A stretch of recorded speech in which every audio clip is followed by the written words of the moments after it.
Hey everyone, welcome back. Today we got two different blog posts for Black Ops 6 that go over pretty much everything we want in our customization loadouts, whether we're talking streaks, weapons, perks, attachments, anything of the sort like that. We ended up getting blog posts about it, and there's quite a bit of information here. So I'm going to link both of those blogs down below in the description and just pick and pull the things that I personally feel like talking about today. And the first thing I want to discuss are the field upgrades that are going to be available in Black Ops 6, because there is one in here that really it's making me scratch my head, and honestly it's very disappointing to see considering how fast-paced Black Ops 6 is. This is just something that I wish that they would not add to the game at all. So let's talk about all of the different field upgrades. We're going to have the assault pack, dropping extra ammo, the spring mine. This one's a little confusing to me too, but it's an infantry mine. You can just throw it down and it will kill an enemy, which I don't really get. I don't know why that's in the field upgrade slot. We have trophy system, which of course we know what that does. The scrambler, we know what that does. Something new, the signal lure. It says it reveals your position to enemies, but you will earn bonus score for kills and for surviving, which I kind of like the idea. You're putting yourself on the radar, and for doing so, you're rewarded better for that, which is kind of cool. Then we have war cry. You're able to rally your team, improving nearby allies' movement speed and health regeneration speed for a duration, which is cool. I like that as well. The tack insert is returning the acoustic amp, which will amplify audio around you, making enemy footsteps louder for a duration. The morphine injector. This is where I'm just like, why? Why? For a duration, fatal damage will put you into a last stand state. When you're down, teammates are able to revive you, and you can revive yourself by getting a kill while in last stand. This is such a huge misstep, in my opinion. Why? Why is that there? I don't get it. I understand that it's not going to be used a lot at the beginning because it's unlocked at level 44, but still, it's like... And it's not going to be seen a lot because it's a field upgrade, but why? Why even do this? It's such a fast-paced game. This is going to slow things down so much. One of the reasons I disliked Kill Order from the beta is because of Last Stand. I did not like that. It's just not a mode that I'm ever going to play. And then in comes the concerns of like people dropping into Last Stand. There's always that brief moment where they're completely invincible and nothing will damage them because they actually have to complete their animation to get into the Last Stand position. I just don't understand. I don't understand why they would do this. Let me know what y'all think in the comments section below. It's just something that I feel should not be in this game, period. If it's in a game mode like Kill Order, that's one thing where I can avoid it completely, but being in any other mode that I play, it's just downright bullshit in my opinion. And then moving on forward, the next field upgrade is the Neurogas, which will emit a toxic gas. We saw this during the beta, and Sleeper Agent, which we also saw during the beta. That will be unlocked at level 51. Sleeper Agent, once again, had been nerfed, and it's not going to be as effective as it was in the beta, although I think people could still go on some crazy streaks with it, and I guess we'll see what happens in the full game. Next up, I just wanted to discuss the wild cards that are coming, because there are 6 of them that'll be there at launch.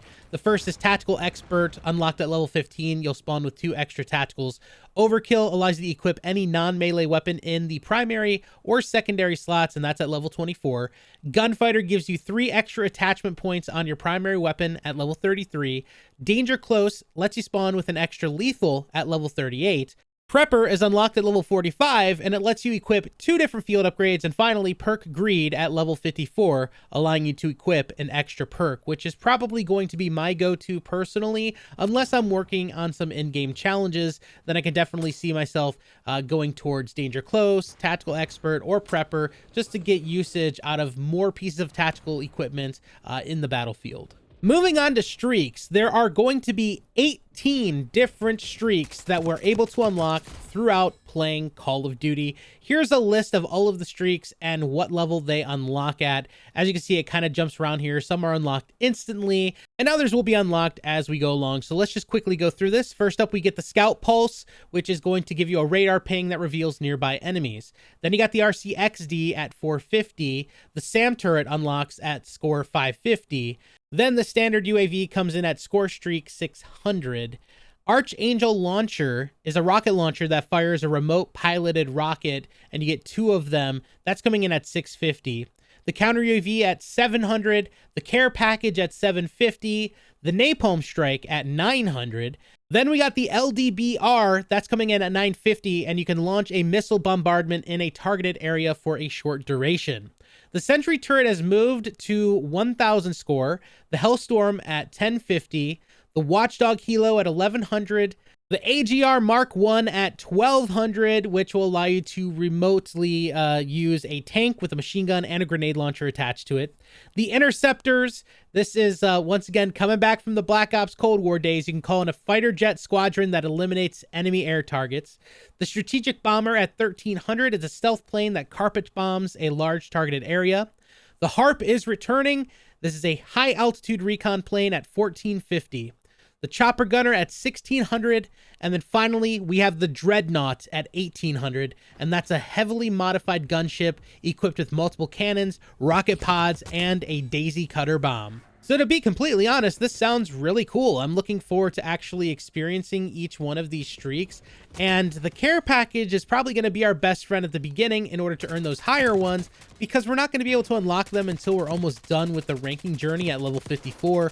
That's when the final Dreadnought is unlocked. Now, I am curious because we haven't got the progression blog just yet that's coming up very soon. In my mind, there's no reason to get too comfortable with any specific streak, and that's mainly because unless you're using a prestige token on one of these things as opposed to a perk or a weapon or whatever else you want to take, this is going to be something that you're going to have to constantly unlock going through the classic prestige. And unless they made some changes in that regard, I guess we'll see once that progression blog comes out. The next thing I want to talk about are all of the weapons that are coming at launch. We ended up actually getting a full breakdown of every single weapon, all the different attachments, and everything that we're going to be seeing throughout the full game. And at launch, we're going to have 33 different weapons to use, 12 of which are all new to the franchise that we've never seen before, some returning fan favorites, some with new names, and all the like that. So let's go ahead and go through each one of these new weapons and discuss them, and let me know what you think in the comment section below.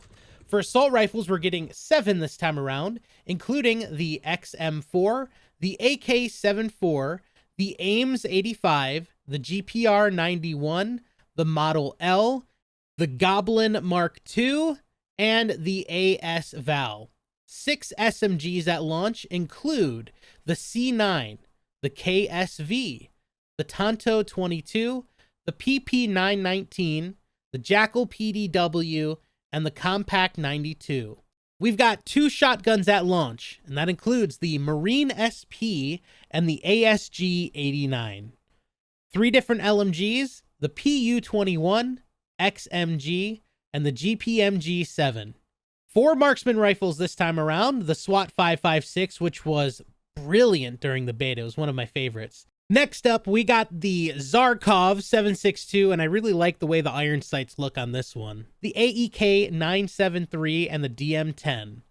3 snipers at launch, including the LW3A1 Frostline, the SVD, and the LR 762. In our secondary weapon position, we have 4 different pistols, including the 9mm PM, the Grakova, the GS45, and finally the Strider 22, which I am most interested in using. I'm looking forward to that. And then we have 2 launchers, the Sigma 2B and the HE1. Melee weapons include the knife and the baseball bat. The knife will be a 1-hit kill, and the baseball bat will be a 2-hit kill. There was a lot of talk about attachments, but to be completely honest with you, I'm avoiding looking at any of the attachments because I want to be surprised about what I'm actually experiencing for the first time in this game, especially because there are so many new attachments and ways to actually utilize them. But the one thing that I did see while scrolling past was the new statistics and details screen. Take a look at this, man. This is insane. This is so cool to see how much detail they're giving us for each individual section of the body. Every individual statistic for accuracy, firepower, mobility, handling, down to the point of each individual statistically tuned item, depending on what attachments you have on there, depending on if there's buffs and nerfs throughout the year. I'm sure this is going to be updated as well. This is insanely detailed.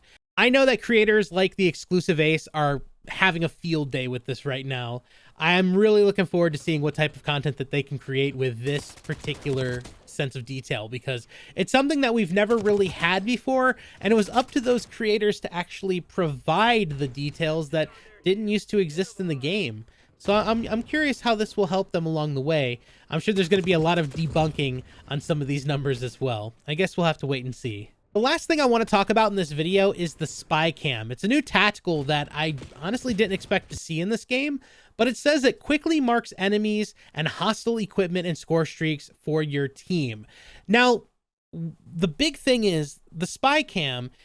How is that going to be any different than just marking something without the Spy Cam? Because as you know, you can mark something in game by just, tapping your D-pad and alerting your teammates that a door is open, or there's a weapon on the ground, or you spotted an enemy, or you marked an enemy.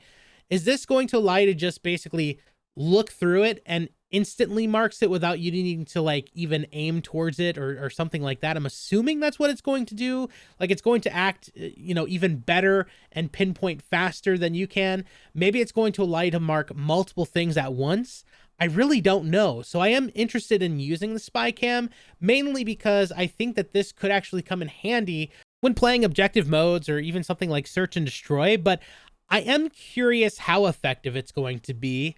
Imagine there's somebody hiding, or they're about to go ninja defuse, and you pull out the Spy Cam, you just point it towards the bomb, and their entire location is revealed because of the Spy Cam, even though you wouldn't have seen them normally. You know what I'm saying? I don't really know. I don't know what to think of it until I get my hands on it, obviously. So I'm gonna, probably have an update video coming when the full game comes out. As for the lethals, the drill charge is returning, but that was something that we already knew, considering that the drill charge was available in the form of an underbarrel attachment on weapons through the beta. But really, I have nothing else I'd like to talk about. I mean, I'm really interested in seeing just exactly how that field upgrade, the morphine injector, is going to work. I'm a little concerned about it. I wish that it wasn't in the game ultimately, but who knows? Maybe it's not going to be too bad. Let me know your thoughts in the comments section below. Thank you guys so much for joining me in the video today. If you'd like to see every little thing, every detail that I didn't even cover in this video, visit the blog post link down below. If you enjoyed the video, drop a like, subscribe for more, and I will see you all on the next one. Peace.